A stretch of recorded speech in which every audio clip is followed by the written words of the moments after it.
In the autumn of 1971, East Pakistan is bleeding. 10 million refugees have crossed into India. West Pakistan's military dictatorship under General Yahya Khan has unleashed Operation Searchlight against Bengali civilians. War is inevitable, and when it comes, the Pakistan Navy holds a hard geographic advantage on the Western Front. Karachi is not just a city, it is the beating heart of Pakistan's maritime power. Its harbor holds the flagship cruiser PNS Babur, destroyers of the battle class, submarines, patrol craft, and the fuel farms at Kemari that feed the entire Western Fleet. Defending it is Vice Admiral Muzaffar Hassan. His outer screen consists of the destroyers PNS Khybar and PNS Shah Jahan, the minesweeper PNS Muhafiz, and a rotating cordon of patrol aircraft flying from Masroor Air Base. The harbor itself is ringed by coastal batteries and critically a strict standing order. No friendly warship approaches within 75 nautical miles of Karachi after dark without authorization. Anything closer is assumed to be hostile. On the Indian side, one man sees an opportunity in that rule.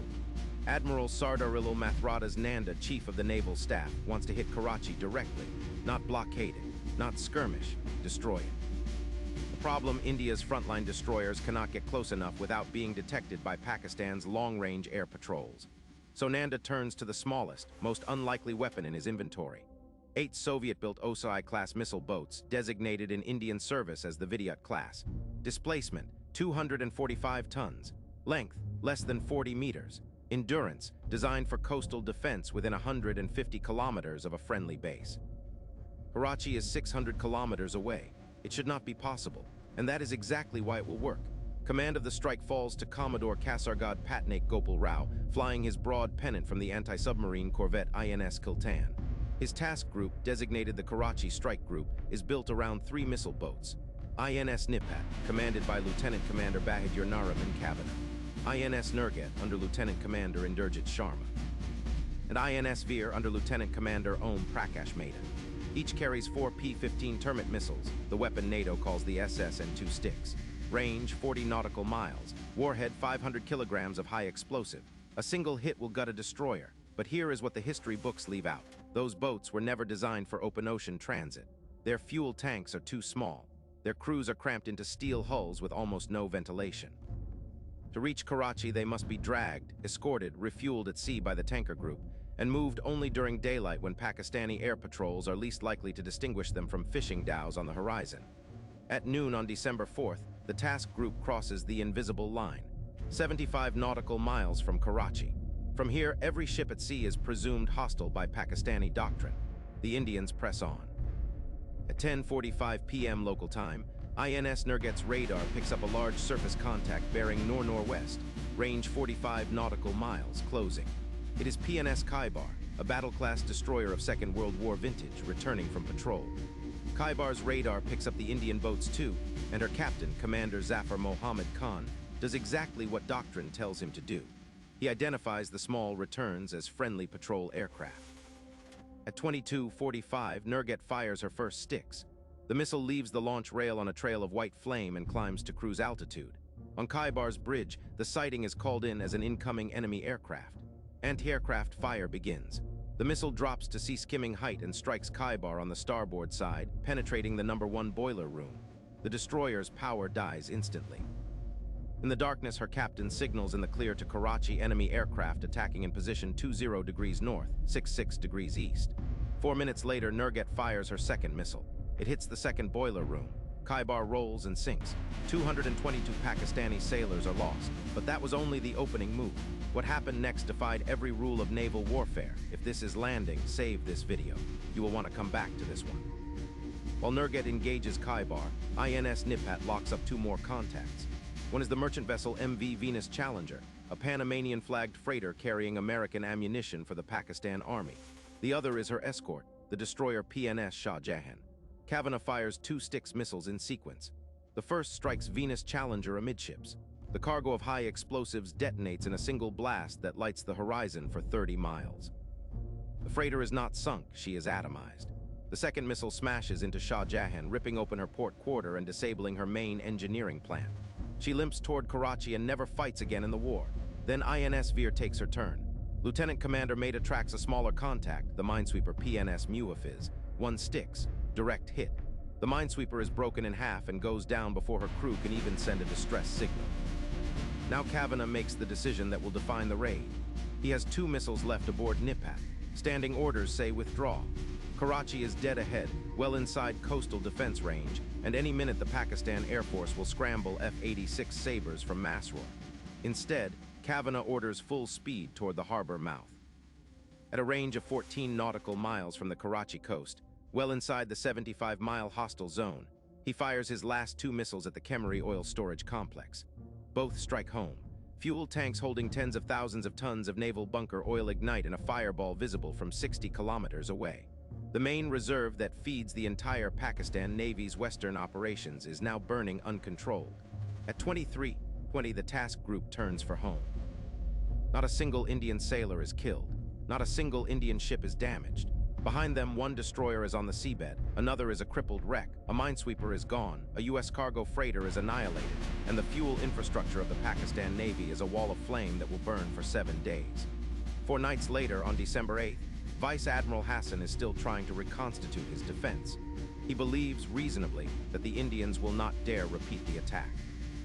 Coastal patrols are doubled. Every incoming radar contact is treated as an enemy warship, which is exactly what Admiral Nanda is counting on. Operation Python launches on the night of December 8th. This time only 1 missile boat, INS Vinesh under Lieutenant Commander Vijay Jarath, escorted by the frigates INS Talwar and INS Trishul.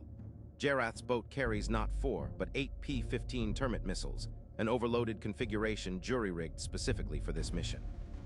At 23:00 hours from a range of 12 nautical miles off Karachi, Vinesh launches all 8 in sequence at targets inside the harbor itself. The results are catastrophic for Pakistan. The remaining Kemery oil tanks that survived the first attack are destroyed. The Panamanian tanker Gulf Star is sunk at anchor. The British-flagged SS Harmattan is set ablaze. The fleet tanker PNS Dhaka is critically damaged and put out of service for the remainder of the war. In 2 raids, spaced 4 days apart, 3 missile boats and their escorts have inflicted losses no submarine campaign, no destroyer sweep, and no air raid managed in the entire conflict. The strategic aftermath is total. Pakistan's Western Fleet cannot sortie because there is no fuel to burn. The Karachi merchant trade collapses because insurers refuse to underwrite ships bound for the port. The Pakistan Army in East Pakistan, already collapsing under the ground offensive, is now cut off from any hope of naval resupply. On December 16th, exactly 12 days after Operation Trident, 93,000 Pakistani troops surrender at Dhaka. The war is over. And here's what historians still argue about.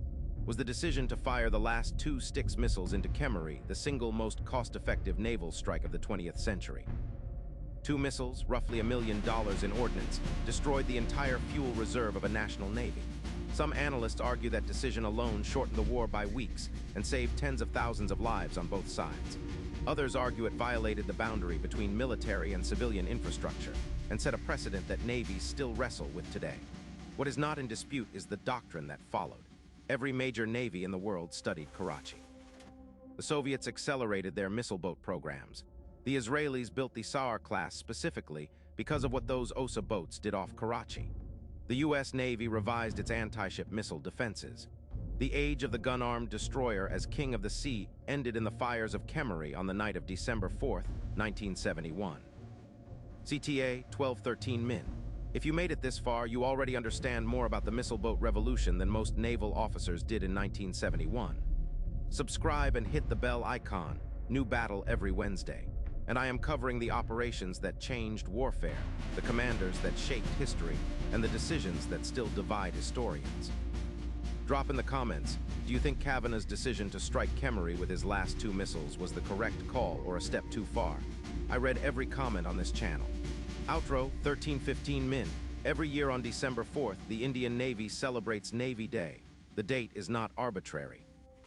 It marks the moment 3 missile boats, vessels designed for coastal patrol, crewed by officers no one outside their own service had heard of, proved that in modern naval warfare, the largest fleet does not always win. The disciplined one does. The one that finds the doctrinal seam in the enemy's playbook. The one that trusts its junior commanders to fire the last missile at the target that matters most. The lesson from Karachi is simple. Superiority in tonnage means nothing without superiority in imagination. Vice Admiral Hassan commanded the larger, older, more experienced fleet. Commodore Gopal Rao commanded 8 small boats and one insane idea. History remembers only one of them. If this one hit, my video on the Battle of Lonjuala, where a single Indian tank company held off an entire Pakistani armored regiment in the same 1971 war, will blow your mind. That link is coming next. On the night of December 4th, 1971, 3 Indian Navy Vidyut-class missile boats, INS Nipat, INS Nurgat, and INS Veer, executed one of the most audacious naval strikes of the 20th century. In under an hour, they sank the destroyer PNS Khybar, the minesweeper PNS Muafiz, the ammunition freighter MV Venus Challenger, crippled the destroyer PNS Shah Jahan, and ignited the entire Kemmery oil storage complex. 4 nights later, Operation Python finished the job, destroying the remaining fuel reserves and the tanker PNS Dhaka. This is the full story of Operation Trident and Operation Python, the raids that broke the Pakistan Navy, shortened the 1971 Bangladesh Liberation War, and rewrote missile boat doctrine for every navy on Earth. Featuring Admiral S.M. Nanda, Commodore Kasargod Patnaik Gopal Rao, LT CDR BN Kavana, and Vice Admiral Muzaffar Hassan.